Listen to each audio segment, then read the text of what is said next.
আসসালামু আলাইকুম। Alamgir take tutorial থেকে আপনাদের সবাইকে স্বাগতম আরও একটি নতুন টিউটোরিয়ালে। সো কিভাবে অল্প সময়ে আমরা ভিডিওতে কালার গ্রেডিং করতে পারি সেটি নিয়ে আজকের ভিডিও। সো সবাই মনোযোগ দিয়ে দেখতে থাকুন। ভিডিওটি শুরু করছি। প্রথমে আমাদের একটি অ্যাপ্লিকেশন ডাউনলোড করতে হবে। অ্যাপ্লিকেশনটি ডাউনলোড করার জন্য আমরা চলে যাব গুগল প্লে স্টোরে। আমি গুগল প্লে স্টোরে চলে যাচ্ছি। এরপর সার্চ বারে ট্যাপ করে লিখব ভিএন। অ্যাপ্লিকেশনটি আমরা ডাউনলোড করে নেব। সো আমার ডাউনলোড করা আছে, আমি ওপেন করব।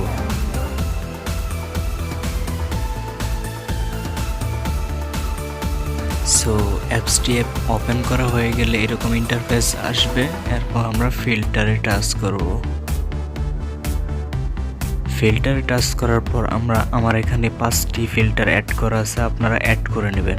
প্লাস আইকনে ট্যাপ করে আপনারা ফিল্টারগুলো অ্যাড করে নেবেন। ফিল্টারগুলো আমার ডিসক্রিপশন বক্সে লিঙ্ক পেয়ে যাবেন, সেখান থেকে ডাউনলোড করে নেবেন। এরপর প্লাস আইকনে ট্যাপ করে আপনারা এই 5টি ফিল্টার অ্যাড করে নেবেন।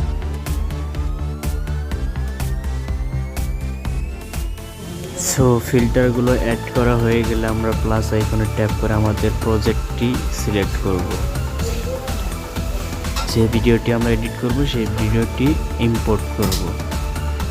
আমি ইম্পোর্ট করলাম, দেখতে পাচ্ছেন। এখন আমরা পজিশন অনুযায়ী কেটে নিব। ভিডিওর মূল অংশটুকু রেখে আমরা বাড়তি অংশগুলো এখন কেটে ডিলিট করে নেব। দেখতে পাচ্ছেন, এভাবে আপনারা ডিলিট করে নেবেন।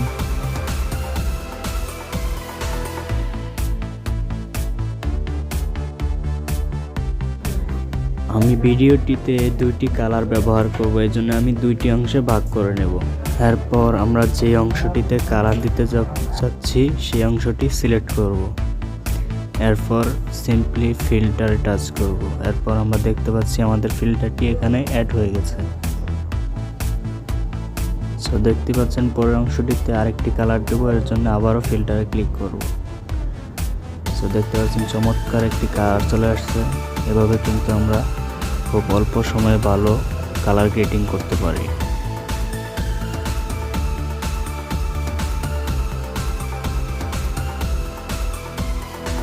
ভিডিওটি আবারও প্লে করছি, একবার দেখে নিন।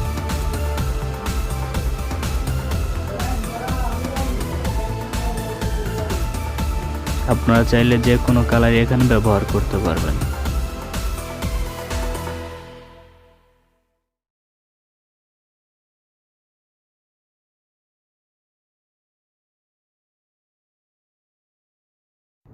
এখন এটি আমরা সেভ করব। সেভ করার জন্য আমরা এক্সপোর্টে ক্লিক করব।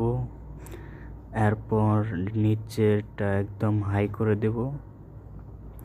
এরপর আমরা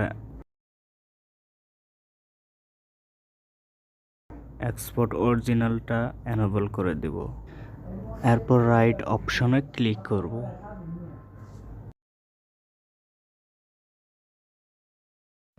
দেন আমাদের ভিডিও এডিটিংয়ের কাজ শেষ। এবার আমাদের সোশ্যাল মিডিয়াতে ছাড়ার পালা।